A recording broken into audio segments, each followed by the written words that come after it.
આજે આપણે બનાવીશું મરચાનું રાયતું. તો આપણે આ મરચા લીધા છે, અરે લાંબા લાંબા મરચા આવે ને, આ બહુ તીખા નથી આવતા. તો આપણે આનું રાયતું બનાવવાનું છે. આ 2 દિવસ ચાલે આનું એવું રાયતું આપણે બનાવવાનું છે.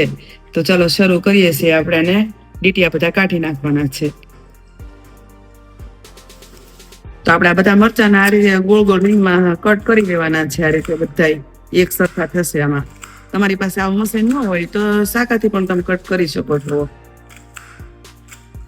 તો મરચા બધા આપણા કટિંગ થઈ ગયા છે. તો આપણે અંદર બધો મસાલો કરવાનો છે. મરચાનો 1/2 ચમચી મીઠું નાખવાનું છે, 1 ચમચી હળદર પાવડર, થોડુંક ચપટી હિંગ, થોડાક રાયના કુરિયા, 1 ચમચી જેટલું તેલ, 1 લીંબુનો રસ નાખવાનો છે આપણે એની અંદર.